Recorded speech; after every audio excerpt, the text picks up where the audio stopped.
The two swans, one white and the other black, circled each other, the brows furrowed in a silent, tense standoff. After a moment of sizing each other up, the confrontation began. It was a blur of flapping wings, splash of water, and sharp movements, a dramatic spectacle for the assembled animal audience. Amid the chaos, the female white swan, now fully recovered from her bewilderment, acted with purpose. She quickly swam to the shoreline where Summer lay unconscious.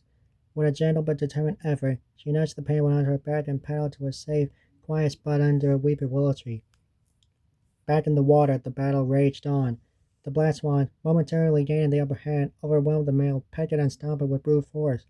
But the white swan, fueled by a renewed sense of purpose and the safety of his mate, broke free. He counterattacked with surprising speed, using his long neck to land several blows on the black swan. The black swan's soul was a whirlwind of rage, a desperate attempt to dominate.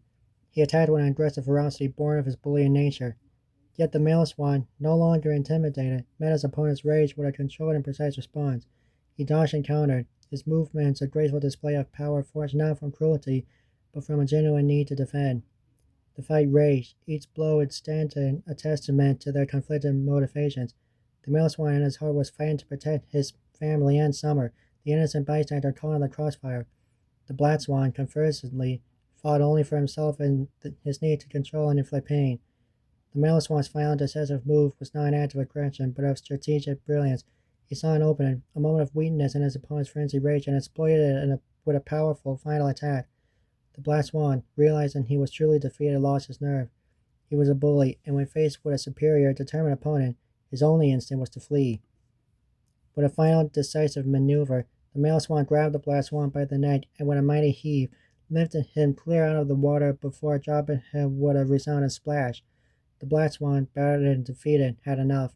He scrambled back to the surface and swam away, disappearing into the He scrambled back to the surface and swam away, disappearing into the distance in a zigzag pattern. His black form eventually blended with the shadows of the horizon. The male swan, victorious and filled with relief, beat his wings with a triumphant hiss directed at the black swan's retreating figure. Then his attention shifted entirely to the female. He raced toward the shore, where he saw her weeping softly over the small limp penguin. He began trying to revive Summer, but her small body remained motionless. The white swan's heart sank, and he nudged her gently, his beak making soft, pleading haunts. Seeing no response, he carefully turned Summer onto her stomach. Placing his one on her top spine, he gently pushed down repeatedly. With each push, a small amount of water coughed out of Summer's beak. After several more repetitions, a loud racking cough erupted from Summer's beak, followed by a torrent of water. The two swans opened their beaks in relief, a silent smile of pure joy crossing their faces. Summer, still a bit dazed, shook her head slowly and got to her feet.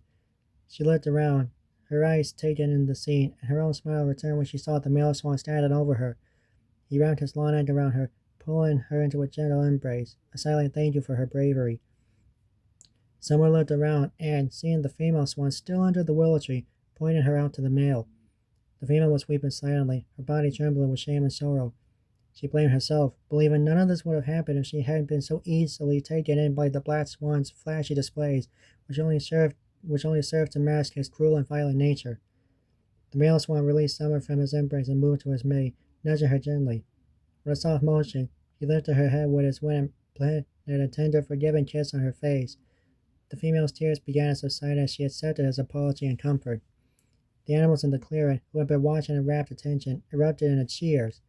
Summer smiled, putting her flippers on her hips, feeling a sense of satisfaction. The male swan looked at Summer and signaled to her with a look, and Summer, understanding his intention, waddled to the water's edge and hopped onto his back. The two swans, reconciled and stronger than ever, resumed their earlier swim, gracefully gliding side by side through the water. Summer sat on the male swan's back like a tiny purple boat, her heart filled with contentment. As they moved across the pond, the male and female turned their heads toward each other, bringing their long necks together in a perfect heart shape. It was a beautiful and fitting end to a story of heartbreak and bravery, reminding everyone that love, in the end, would always find its way.